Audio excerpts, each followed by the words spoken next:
내가 복음을 부끄러워하지 아니하노니 이 복음은 모든 믿는 자에게 구원을 주시는 하나님의 능력이 됨이라. 첫째는 유대인에게요 또한 헬라인에게로다. 복음에는 하나님의 의가 나타나서 믿음으로 믿음에 이르게 하나니 기록된 바 오직 의인은 믿음으로 말미암아 살리라 함과 같으니라. 아멘. 언제나 제가 하는 말이지만 오늘은 정말 굉장히 중요한 말입니다. 그래서 어쩌면 어떤 분들은 그 신앙생활을 오래 했음에도 불구하고 아직 그 복음에 대해서 정리하지 못하고 있는 부분일 수 있습니다. 오늘 이 말씀이요.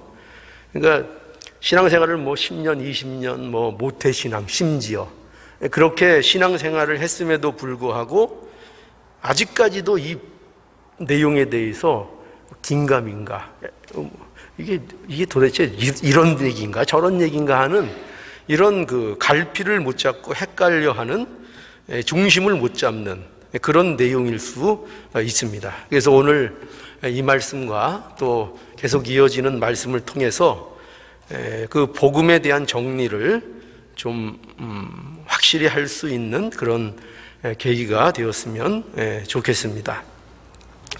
오늘 그 본문은 16절인데 이 16절 말씀을 중심으로 해서 제가 이제 말씀을 드릴 텐데요.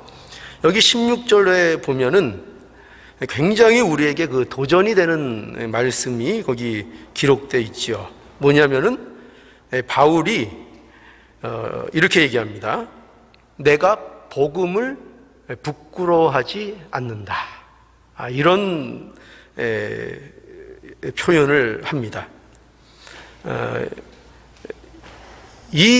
내가 복음을 부끄러워하지 않는다라는 이 말은요, 우리가 더 이해하기 쉽게 정확하게 얘기하면 복음이 바울의 입장에서 복음이 자랑스럽다, 이런 표현입니다. 복음이 자랑스럽다. 그러니까 이 내가 복음을 부끄러워하지 않는다라는 이 표현은, 그러니까 어떻게 보면은 내가 복음을 자랑스럽게 생각한다라는 것을 이제 부정적으로 강조하는 표현인 거예요. 그래서 내가 복음을 부끄러워하지 않는다. 그러니까 이런 거예요. 복음이 실제로 무슨 부끄럽거나 바울의 입장에서 그런 그 의미가 아니고, 내가 복음에 대한 영광, 복음이 갖고 있는 그 영광에 대한 어떤 자랑스러움을 내가 가지고 있다라고 이제 이 표현하는 게, 이게 내가 복음을 부끄러워하지 않는다, 이런 표현입니다. 그런데 여러분, 이 말씀을 볼 때요, 여기 바울이 내가 복음을 부끄러워하지 않는다, 이 말씀을 여러분들이 대할 때 이 말씀 속에서 여러분들이 뭐가 보이십니까? 이게 무슨 말인가 하면은, 바울이 내가 복음을 부끄러워하지 아니한다 라고 얘기할 때 여기에서 이 말씀 속에서 여러분들이 보시기에 이 말씀에서 여러분들이 바울이 보입니까? 바울이 보입니까? 아니면은 복음이 보입니까? 좀 어렵나요? 네. 내가 복음을 부끄러워한다라는 이 표현, 이 바울의 말 속에서 거기에서 바울이 보이느냐, 복음이 보이느냐, 제가 이렇게 여쭤보고 있는 건데, 이게 굉장히 이제 중요한 말입니다. 무슨 말인가 하면, 이게 무슨 말인지 잘 이해가 안 되시는 분도 있을 텐데, 이 말씀이 이걸 얘기하는 거예요. 내가 복음을 부끄러워한다는 이 바울의 말씀 속에서, 말 속에서 바울이 어떠함을 말하는 것이 여러분 속에서, 여러분들이 이걸 볼 때 보이느냐, 아니면 복음이 어떤 것이냐를 말하는 것이 여러분들에게 들리냐, 이 말입니다. 이 말씀 속에서 어느 쪽입니까? 어느 쪽이 여러분 보이십니까? 여러분, 이 바울이 말하는 내가 복음을 부끄러워하지 않는다라는 이 말씀은요, 이런 의미예요. 뭐냐면, 정확하게 얘기하면은 바울이 복음을 부끄러워하지 않는 어떤 자신의 뭐라 그럴까요? 자신의 소양, 자신의 어떤 자랑에서 자기를 내세울 만한 자기 자신의 어떠함. 그러니까 내가 복음을 부끄러워 아니하는데 그것이 나의 어떤 소양을 말하는 것이 아니고, 지금 여기 이 말씀은 복음이 어떠하냐라는 것을 말하는 것이라는 것을 이 말씀 속에서 놓치지를 않아야 한다는 거죠. 다시 말해서 바울이 이 말을 어떤 차원에서 하고 있는가 하면, 바울이 내가 복음을 자랑할 만한, 그러니까 그건 뭐 나쁜 게 아니죠. 근데 내가 복음을 자랑할 만한 그 소양을, 그 인격을 내가 가졌다라는 차원에서의 얘기가 아니라, 그래서 내가 그럴 만한 소양을 가져서 내가 복음을 부끄러워하지 아니한다라는 것이 아니고, 내가 복음을 부끄러워하지 않는 것은 그 복음이 결코 나를 부끄럽게 만들지 않는다. 그러니까 고개를 살살 흔드시는 분이 있는데, 이거예요. 그러니까 이 말씀, 내가 복음을 부끄러워하지 않는다, 이 말은 여기서 언뜻 보면은 이 말이 그 바울이 어떠한 사람인가를 드러내는 말처럼 그게 보인다 이 말이에요. 그러니까 그런 오해가 있는데, 그런데 거기에 중심이 아니고 바울이 얘기하려는 것은 내가 이처럼 잘나서 내가 이 복음이 부끄럽지 않은 그런 자랑을 할 만한 그런 나다라는 데 초점이 있는 것이 아니고, 복음이라는 것이 나를 부끄럽게 하지 아니하는, 그러니까 복음이라는 것이 어떤 일이 있어도 실패되지 아니하는 하나님이 하시는 일이기 때문에 그 일은 부끄러울 수가 없다. 이제 좀 그게 좀 여집니까? 그런 차원에서 바울은 이 복음에 대해서 내가 자랑스럽다, 이렇게 지금 얘기하고 있는 거예요. 예전에 아이들이 학교를 다닐 때, 저희 때 이제 얘기입니다. 저희 때 학교를 다닐 때에 그 학교에서 가끔 이제 그런 요구를 해요. 뭐냐면 너희들 이제 신상기록부, 가정환경 내용들을 이렇게 적으라는 그 이제 신상기록부를 우리에게 이제 작성해 오라고 줍니다. 그때 거기에 보면은 꼭 제 그 마음, 아니면 어떤 또 학생들의 마음을 이렇게 좀 이렇게 갈등이 생기게 하는 그 내용들이 있어요. 그게 뭐냐면 거기 보면은 그런 난이 있죠. 부모의 학력을 적어라. 여러분 그런 거 경험해 보셨어요?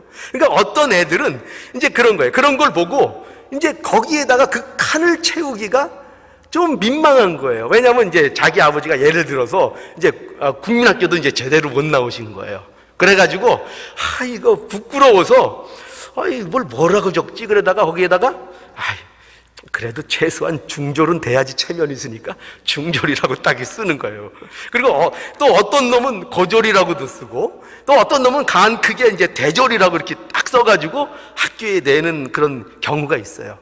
그런데 어떤 아이는 이제 이러는 거예요. 어떤 아이는 뭐냐면은 나는 우리 아빠가 국민학교 못 나왔어도 나는 부끄럽지 않아. 난 부끄럽지 않아. 나 예전에는 그거 부끄러웠어. 그런데 이제 나는 애가 아니야. 나는 그 정도 애가 아니고 나는 꽤 이제 괜찮은 애가 됐어. 그래서 나는 이제 아빠가 자랑스러워 라고 어떤 아이가 얘기를 하는 거예요. 근데 바로 이런 식으로 바울이 복음을 나가 안 부끄럽다라고 하는 게 아니라고요. 그런 식으로 얘기하는 게 아니라고요. 그거는 뭐예요? 지금 그 아이가 내가 그만큼 이제 성장해서 초점이 어디 있냐면은 내가 그것을 안 부끄러워할 만한 위치에 내가 있다. 이제 그거에 초점이 있는 거예요. 그런데 바울이 물론 복음 안에서 그가 많은 성장을 했고 훌륭한 분이지만, 바울이 말하고자 하는 초점은 뭐냐면 내가 얼마나 괜찮아서 복음을 부끄러워하지 아니한다라는 게 아니라 그 복음이라는 것이 결단코 나를 어떠한 상황 속에서도 부끄럽게 만들지 않는 하나님의 복음이다. 그러니까 바울이 말하는 것은 이게 아니라는 거죠. 복음이 원래는 부끄러운 것인데 내가 그것을 이제는 부끄러워하지 않는다. 내가 전에는 부끄러워했는데 이제는 내 자신이 성숙해지고 내 자신이 그 부끄러움을 극복해서 나는 이제 부끄럽지 않고 자랑스럽다. 굉장히 어떻게 보면은 이것이 굉장히 물론 좋은 의미가 될 수 있어요. 그런데 바울은 그 정도로 얘기하는 게 아니고 자기가 어떠한 위치까지 있다는 자기를 내세우는 것이 아니라 그러니까 그 복음의 복음됨으로 인하여 내가 부끄러워하지 않는, 그 복음의 능력으로 인하여 내가 부끄러워하지 않는, 그 복음 자체가 나를 어떠한 일이 있어도 이런 표현 어떨까요? 절대로 나를 실망시키지 않는 하나님의 능력이다. 그래서 내가 복음이 부끄럽지 않다. 이렇게 고백하고 있는 거예요. 그래서 이 내용에 대한 좀 더 이해를 위해서 우리가 로마서를 한번 보죠. 로마서 5장 5절, 같은 로마서 본문이지만 5장 5절의 말씀을 한번 보죠. 자, 3절부터 읽겠습니다. 3절부터 5절까지 우리 함께 읽어볼까요? 시작. 다만 이뿐 아니라 우리가 환난 중에도 즐거워하나니 이는 환난은 인내를, 인내는 연단을, 연단은 소망을 이루는 줄 알미로다. 소망이 부끄럽게 아니함은 우리에게 주신 성령으로 말미암아 하나님의 사랑이 우리 마음에 부은 바 됨이니. 자, 여기 보면은 그 5절에 소망이 부끄럽지 아니함은 이렇게 돼 있죠. 소망이 부끄럽지 않다. 이게 무슨 말인가? 이걸 이해해야 되는데요. 여러분, 신자에게는 즐거움이 있죠. 그렇죠? 신자에게는 즐거움이 있습니까? 없습니까? 즐거움이 있죠. 그 즐거움이 대표적으로 무엇이 신자의 즐거움인가 하면은 여기 기록한 대로 2절에 보면 하나님의 영광을 바라봄으로 신자는 즐거워하는 것이 그 즐거움의 가장 중요한 포인트예요. 그러니까 하나님의 영광을 바라보는 것으로 즐거워해요. 그런데 신자에게는 또 다른 종류의 즐거움이 있어요. 근데 그 즐거움은 뭐냐면 환난 중에서 즐거워하는 거예요. 그러니까 하나님의 영광을 바라보는 것도 말할 수 없는 신자들의 가장 중요한 즐거움이 될 수 있지만, 그런데 또 뭐가 즐거움? 환난 중에서, 그죠? 그러니까 환난이 있는 그 환난 가운데서 신자들은 즐거워할 수 있는 자들로 하나님께서 부르신 거예요. 그런데 보세요. 그 왜 환난 중에도 즐거워할 수 있느냐 할 때 이거죠. 이렇게 얘기하고 있습니다. 성경은 그 환난이 뭐를 이룬다고 그러죠? 그 환난은 그냥 환난으로 끝나는 게 아니라 신자에게 있어서 그 환난은 반드시 어느 단계로 가는 그 첫걸음이죠. 환난은 인내를 이룬다는 거죠. 인내를요. 환난이 있어야 인내라는 게 이루어지잖아요. 환난이 없으면 인내라는 단계를 우리가 경험할 수가 없어요. 그죠? 그러니까 반드시 환난은 그 다음 단계인 인내를 이루어내고 그 인내를 받으면, 인내하고 참고 견디면 그것을 통해서 무엇이 이루어지는가 하면은 바로 연단이라는 게 이루어지죠. 그죠? 연단이라는 거. 강해지고 믿음이 견고해지고 정금처럼 견고해지는, 순수해지는, 하나님이 기뻐하실 만한 그런 믿음으로 자라나는 일이 연단이 되어야 되는 거죠. 그러니까 그 환난을 통해서 인내, 그 인내를 통해서 연단이 되어서 결국 무엇을 이루는가? 그 연단은 소망을 이루는 줄 알림이라. 이게 누구의 고백이요? 이게 신자가 가지는 고백인 거죠. 그러니까 왜 환난을 즐거워할 수 있느냐? 어떻게 환난 중에 즐거워하는 것이 말이 되느냐 할 때, 그럼 말이 된다. 당연히 그럴 수 있다. 신자들은. 왜? 신자에게 있어서 환난은 뭐를? 인내를. 그 인내는 연단을. 연단은 우리의 소망을 이루는 것이기 때문에 우리는 환난이 즐거운 거죠. 그 즐거워할 수 있다는 겁니다.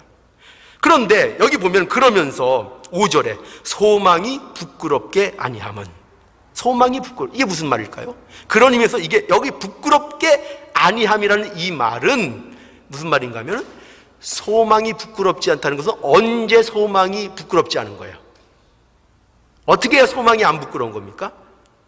그 소망이 이루어지면 안 부끄러운 거잖아요. 근데 그 소망이 이루어지지 않으면 부끄러운 거죠. 그러니까 여기서 부끄럽지 않다는 얘기는 뭐냐면 그 소망이 반드시 이루어진다는 것을 말하는 거예요. 어떻게? 무엇으로? 성령으로 말미암아 하나님의 사랑이 우리 마음에 부음받음으로, 그러니까 하나님의 일하심으로, 그죠? 성령의 일하심으로 하나님이 그 하나님의 사랑을 우리에게 부어주심으로 말미암아 아마 우리가 무엇을 이루게 된다고요? 우리의 소원을 환난 가운데에서도 이루어질 수 있다고 이렇게 고백하고 있는 것이죠. 그러니까 바울이 말이죠. 바울이 내가 복음을 부끄러워하지 아니한다라는 것은 바울 자신에 대한 신뢰가 아니고 뭐에 대한 신뢰를 얘기하는 겁니까? 복음에 대한 신뢰를 얘기하는 거예요. 복음에 대한 신뢰.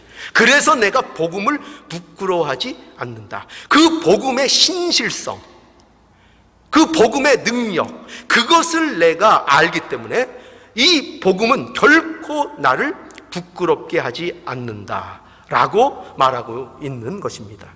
그러니까 이걸 다른 얘기로 하면 복음에는 뭐가 없다고요? 실패하는 일이 없다 이 말이죠. 그걸 얘기하는 거예요. 복음은 실패함이 없다. 복음의 역사는 어떠한 일이 있어도 실패함이 없다. 이 말이 내가 복음을 부끄러워하지 않는다라는 의미가 되는 것입니다. 여러분, 우리가 어떻게 바울과 같은 마음을 가질 수 있을까요? 우리 장로님 기도하실 때에도 오늘 바울과 같은 그 심정으로 복음을 전하는 그런 사람이 되기를 우리가 모두 원한다고 하지 않으셨습니까?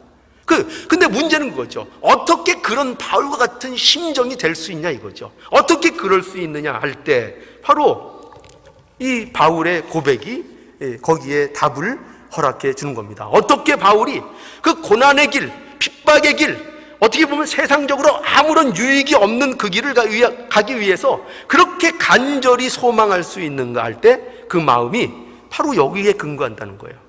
내가 복음을 부끄러워하지 않는다. 복음을 자랑한다. 복음은 우리를 결코 실망시키지 않는다. 여러분, 그러니 우리는 마음에 분명히 이 말씀을 통해서 새길 수 있기를 바라요. 복음은 우리를 결코 어떻게 하는 부끄럽게 만들지 않는다. 여러분, 이걸 믿으세요? 이게 믿으셔야 돼요. 이게 왜냐하면 복음이 그런 거기 때문에 그래요. 복음은 어떤 일이 있어도, 아니 우리가 어떠한 처지에 있어도 그것으로 인해서 복음이 실패되거나 복음이 부끄러워지는 일은 없다는 거예요. 복음의 역사는 실패하는 일이 없다는 것입니다. 여러분, 모든 인생은요, 죄로 인하여 모두 어떻게 보면 어떤 의미에서 부끄러움과 수치 속에 있는 게 인생이라고 얘기할 수 있어요. 그런데 세상에 어떤 것도 우리를 그 부끄러움과 그 수치 속에서 우리를 건져내지 못해요. 그 부끄러움, 그 수치 어떤 것으로도 가릴 수가 없어요. 그렇죠? 우리가 그렇게 세상 사람들이 추구하는 돈이면 되겠습니까? 돈이 있으면 우리의 이 죄로 인한 수치와 부끄러움이 가려질까요? 돈으로 가려질까요? 아니면 우리가 지식으로 가려질까요? 공부 많이 하면 될까요? 또 우리가 어떤 세상의 명예를 획득하면 이런 수치와 이런 부끄러움이 가려질까요? 아니요. 그런 걸로는 우리 안 된다는 거 너무나도 잘 알아요. 그죠? 너무나도 잘 알아요. 그런 원초적인 거, 돈, 지식, 명예, 그런 거 갖고 안 된다는 거 너무 잘 알아요. 그럼 이런 거 갖고는 될까요? 도덕, 윤리, 철학, 또는 마음의 수련, 이런 거 열심히 하면 우리의 부끄러움을 가릴 수 있을까요? 우리의 수치를 감출 수 있을까요? 아니요. 어느 정도 되면 이것도 안 된다는 거 우리는 알아요. 그러면 세 번째, 종교는 어떨까요? 종교는 우리의 부끄러움을 가릴 수 있을까요? 우리의 수치를 가릴 수 있을까요? 아니요. 종교로도 못 가려요. 오직 우리의 수치와 부끄러움을 가릴 수 있는 건 뭐예요? 복음이에요. 복음만이 우리의 수치, 우리의 부끄러움을 가릴 수 있는 거예요. 그거를 우리에게 말씀하고 있는 것입니다. 여러분, 그럼 이런 복음이 어떻게 이렇게 역사할 수 있을까? 어떻게 복음이, 이런 역사가 복음을 통해서 일어나고, 복음은 왜 이렇게 실패하는 일이 없이 바울이 내가 부끄러워하지 않는다, 내가 자랑한다, 그 복음은 실패함이 없다 라고 어떻게 그렇게 바울이 확언할 수 있는가 하면은요, 그 이유를 바울은 이렇게 분명히 얘기하고 있어요. 어떻게 하고 있냐면은 16절 다시 볼까요? 오늘 본문의 16절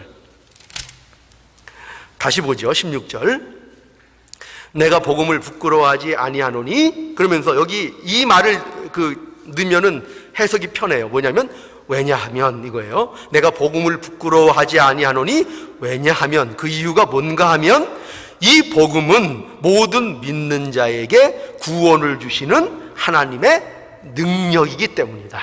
이렇게 바울이 말하고 있어요. 바울은 분명히 얘기하고 있죠. 어떻게 복음이 부끄럽지 않을 수 있느냐, 어떻게 복음은 실패되지 않느냐 할 때 그것이 왜 그렇다고요? 그 이유가 뭐라고요? 복음이 뭐라고요? 복음이 하나님의 능력이기 때문이다. 이렇게 얘기하고 있는 걸 보게 돼요. 그러니까 복음이 뭐라고요? 하나님의 능력이라고요. 복음이. 그러니까 이게 무슨 말일까? 복음이 하나님의 능력이라는 말은 굉장히 중요한 말이에요. 복음은 하나님이 하시는 활동이라는 것이에요. 하나님이 이루시는 하나님의 일이고 하나님의 힘이라고 얘기하고 있는 거예요. 이게 무슨 말인가? 다른 식으로 얘기하면 복음은 하나님이 우리에게 제시하는 구원의 방법을 가르치는 것이 아니라는 거예요. 여러분, 이 대목에서 많은 분들이 헷갈려요. 여기에서 아직 건너가지 못하는, 신앙생활을 20, 30년 해도 이거를 건너서지 못하는 분들이 의외로 굉장히 많아요. 뭐냐? 다시 얘기할까요? 복음은 하나님이 우리에게 구원의 방법을 제시하는 것을, 그거를 복음이라고 얘기하지 않아요. 복음은 하나님이 우리를 설득하고, 하나님이 우리에게 이렇게 하면 너희가 구원을 받는다라고 설명하는 것이 복음이 아니에요. 그게 복음이 아니에요. 예수 그리스도가 십자가에 죽으시고 부활하셨다. 그러나 그것을 너희가, 이 사실을 믿을지 안 믿을지 너희가 선택해라 하고 우리에게 선택을 요구할 때, 그거는 복음이 아니에요. 무슨 말씀인지 이해하시겠어요? 예수 그리스도가, 그래, 너희들 알지? 예수 그리스도가 죽으셨어. 십자가에 죽으셨어. 그리고 부활하셨어. 그러니 하나님께서 예수 그리스도를 통해서 모든 일을 이루어 이렇게 놓았으니, 구원의 길을 열어 놓았으니, 그것을 보고 너희가 믿을래 안 믿을래 선택해라 라고 얘기하는 것은 복음이 아니라고요. 복음이 아니에요. 여러분 생각해 보세요. 아니 시체가 뭘 선택을 해요? 죽은 자가 영원히 죽어 있는데 무엇을 선택할 수가 있어요? 어떤 쪽을 선택할 수 있느냐고요.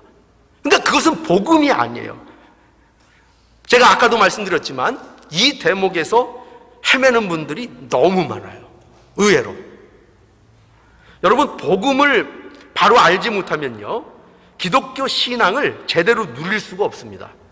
누릴 수가 없어요. 아무리 신앙생활을 오래 해도 복음에 대한 이해를 바로 하지 못하면 신앙의 성숙이 이루어지질 않아요. 예를 들어서 자기가 신앙생활을 통해서 신앙생활이 익숙해질 수는 있어요. 무슨 뜻인지 알죠? 신앙생활이 오랜 생활을 통해서 그것이 익숙해질 수는 있지만 신앙생활이 성숙해지고 신앙이 정말 자라나고 영적으로 자라나진 않아요. 뭘 모르면, 복음에 대한 이해를 제대로 하지 않으면요. 그래서 신앙생활을 열심히 하는데 전부 다 나중에 보면은 전부 다 불에 타버리는 거예요. 하나도 안 남는 거예요. 하나님의 말씀에 비춰보면 하나도 남는 게 없어요. 전부 다 타는 것, 집, 풀, 이런 거로 다 지은 결과가 되는 거예요. 아무리 열심히 해도. 그래서 여러분, 복음은 뭐냐? 복음은 지금 이게 이 대목이지. 복음은 뭐라고요? 하나님의 능력이라고요. 이게 뭘 얘기하는지 알겠어요? 하나님이 설득하고 무슨 구원의 길을 제시하는 것이 아니고 이거예요. 하나님께서 그냥 복음의 구원을 선포하시는 거예요. 선포. 복음은 구원의 뭐라고요? 선언이에요. 선언. 복음의 선포예요. 너희가 구원 받았다라고 선포하는 게 복음이에요. 그게 복음인 거예요. 그래서 여러분, 이사야 52장 7절에 보면 한번 보죠.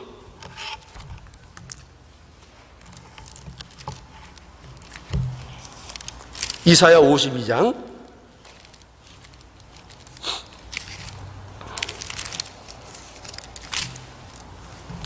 7절. 우리가 전도할 때 써먹는 좋은 말씀이죠. 자, 52장 7절. 우리 함께 읽어볼까요? 시작. 좋은 소식을 가져오며 평화를 공포하며 복된 소식을 가져오며 구원을 공포하며 시온을 향하여 이르기를 내 하나님이 통치하신다 하는 자의 산을 넘는 발이 어찌 그리 아름다운지요.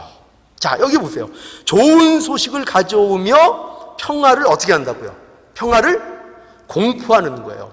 이렇게 하면 평화가 온다라는 것이 좋은 소식이 아니고 하나님이 어떻게 하냐면 평화를 공포하시는 거예요. 좋은 복된 소식을 가져오시고 구원을 공포하는 거예요. 공포. 너희를 내가 구원했다고 공포를 내리시는 거예요. 이게 복음이라고 말씀하는 거예요. 그러니까 복음은 공포요, 선언이요, 하나님의 일방적인 선언이 되는 게 이게 복음이라고 얘기할 수 있는 거예요. 그래서 복음은 그리스도가 십자가에 죽으시고 부활하심으로 대속을 완성하시고 그 그리스도가 이루신 의를 우리에게 입혀주셨다. 그래서 너희가 그 구원을 입었다. 너희는 하나님의 자녀다라는 것을 선포하는 것. 이게 뭐라고요? 이게 복음이라고요. 이렇게 하셨는데 너희가 요거를 믿을래 말래라고 선택권을 주는 게 복음이 아니라고요. 그게 복음이 아니고 뭐라고요? 네, 선언해버리는 거예요. 너희는, 그래서 너는 이제 예수 그리스도 피 안에서 구원을 내가 너희에게 줬다. 이제 너희가 어떡할래? 도대체 니네 이렇게 값없이 구원을 너희에게 하나님이 주셨는데 이제 너희가 어떡할래? 이게 다 성경이 얘기하는 거예요. 어떡할래?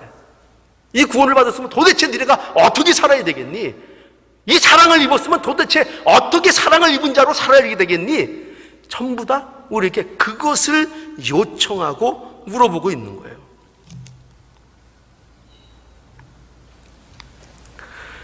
내가 예수 그리스도 안에서 너희를 의롭게 만들었다. 내가 그렇게 했다. 이게 복음입니다. 내가 그렇게 했다. 선언이죠. 그렇죠? 선언입니다. 요한복음 1장에 가보죠. 요한복음 1장.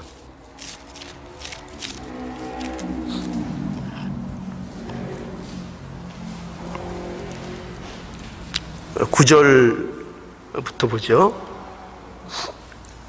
요한복음 1장 9절부터 13절까지 제가 읽죠. 참빛 곧 세상에 와서 각 사람에게 비치는 빛이 있었나니 그가 세상에 계셨으며 세상은 그로 말미암아 지은 바 되었으되 세상이 그를 알지 못하였고 자기 땅에 오매 자기 백성이 영접지 아니하였으나 영접하는 자 곧 그 이름을 믿는 자들에게는 하나님의 자녀가 되는 권세를 주셨으니 이는 혈통으로나 육종으로나 사람의 뜻으로 나지 아니하고 오직 하나님께로서 난 자들이니라. 요한이 증거합니다. 요한이 무엇에 대해서 증거하냐면은 참빛에 대해서 증거하죠. 그 참빛이 누굽니까? 예수 그리스도시죠. 예수 그리스도가 참이에요. 그런데 그 빛은 어떤 빛이었는가 하면은 설명하기를 그 빛이 세상에 어떻게 돼 있어요? 그 빛이 세상에 와서 각 사람에게 비치는 빛이 있었다. 이렇게 얘기하고 10절에 그가 세상에 계셨으며 세상은 그로 말미암아 지은 바 되었으되 세상이 그를 알지 못하였고, 그러니까 세상이 그를 모른다는 데 초점이 있죠. 세상이 참빛 대신 그리스도를 몰라보는 거예요. 어느 정도로 몰라보냐? 11절. 자기 땅에 오매 자기 백성이 영접지 않았다 이거예요. 누가 영접지 않았다고요? 자기 백성이요. 그 하나님의 백성이 하나님을, 예수 그리스도를 영접지 않았다 이 말이죠. 그러니 보세요. 자기 백성이 영접지 아니했다면 이게 무슨 말이에요? 영접이라는 것이 사람이 예수님을 영접한다는 것이 가능하다는 얘기야, 안 가능하다는? 가능하지 않다는 얘기예요. 인간은 예수를 영접하는 것이 불가능하다는 얘기예요. 인간은 예수를 믿을 수 없어요. 여러분, 예수를 믿어라 믿어라 그래서 믿는 거예요? 믿어라 믿어라고 하면 믿어져요? 아니요. 예수는 믿어져요. 그야말로 예수는 믿어져야 되는 거지, 믿어라 믿어라 해서 믿는 게 아니에요. 예수를 믿는 것은, 인간이 믿는 것은 그 자체로서 불가능한 일이라고요. 그런데 뭐라 그래요? 12절에 영접하는 자, 곧 그 이름을 믿는 자들에게는 하나님의 자녀가 되는 권세를 줬다고 또 그래요. 그러면 보세요. 불가능한 일인데 하나님을, 예수 그리스도를 영접해서 하나님의 자녀가 되는 사람들이 또 있대요.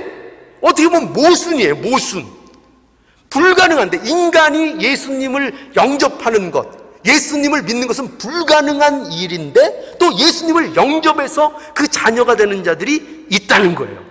모순이죠. 그렇다면 이거를 얘기하는 거죠. 그렇다면 그 영접이라는 것이 어떻게 해서 영접이 된 것이겠느냐? 그래서 그 13절에 이렇게 붙이고 있죠. 그 이유를. 이는 뭐라고요? 이는 혈통으로나 육종으로나 사람의 뜻으로 나지 아니하고 오직 하나님께로서 난 자들이니라. 하나님께로서, 하나님으로부터 난 자, 그러니까 하나님이 하심으로 인하여 그들이 구원을 얻게 되었다, 은혜를 입게 되었다라고 그 이유를 분명하게 말하고 있는 거예요. 그래서 복음의 핵심이 뭐냐? 뭘 알 수 있어요? 복음은 인간이 할 수 없어서 하나님이 하셨다, 이게 복음인 거예요. 인간이 스스로의 죄의 문제를 해결할 수 없음으로 인하여 하나님의 능력으로 하나님이 하신 일이다. 그래서 복음은 모든 믿는 자들을 구원하시는 하나님의 능력이다. 그래서 능력이라는 거예요. 능력. 하나님이 그냥 하시는 일이에요. 하나님이 선포하는 것이고 하나님이 우리 가운데 이루어 놓으시는 하나님의 능력인 거예요. 그게 복음이라고 말씀하고 있는 것이에요. 이게 바로 성경에서 얘기하는 복음의 핵심이고 기독교 신앙이 말하는 복음이 무엇인가 하는 뜻이 되는 것입니다. 그러니까 복음을 믿는 모든 자에게는 구원을 주시는 하나님의 능력이 되기 때문에 이 복음은 바울을 부끄럽게 하지 않는 거죠. 그죠? 이거를 알기 때문에, 이 능력, 이 복음의 능력 때문에 바울은 복음으로 인하여 부끄러워하지 않고, 아니 부끄러워하는 그 자신의 그 느낌을 얘기하는 것이 아니라 복음 자체가 어떠한 경우라도 실패하는 일이 없죠. 왜? 하나님의 능력이니까요. 그 복음 자체가. 어떻게 하나님이 실패하시겠어요? 어떻게 하나님의 의지가 꺾이겠어요? 어떻게 하나님이 택한 백성을 잃어버릴 수가 있겠어요? 그렇죠? 하나님의 택한 백성은 모두 하나님께서 하나도 잃지 아니하시고 구원하시는 그 하나님의 능력, 그것이 복음인 것을 우리에게 말씀하고 있는 겁니다. 우리 모두에게 동일한 하나님의 능력이 임하는 겁니다. 모든 택한 백성에게는. 그래서 택한 백성들은, 하나님이 구원하시겠다고 택하고 예전된 백성들은 그가 이 세상에서 어떤 자리에 있든지 어떤 위치에 어떤 처지에 있을지라도 하나님께서 반드시 그를 찾아가서 만나시고 그를 건져내시고 그를 찾아내셔서 하나님의 구원을 이루어 내시는 겁니다. 그러니까 손해 날 일이 복음 안에서는 결코 이루어지지 않아요. 그런 일은 생기지 않아요. 여러분 걱정 안 해도 돼요. 하나님, 택한 백성이 하나님 앞에 돌아오지 않고 구원받지 못하면 어떡합니까? 라는 그런 걱정 버리세요. 그런 걱정 안 하셔도 돼요. 하나님께서는 누구를 통해서도 그 일을 반드시 이뤄내시는 하나님의 능력을 우리에게 주신 거예요.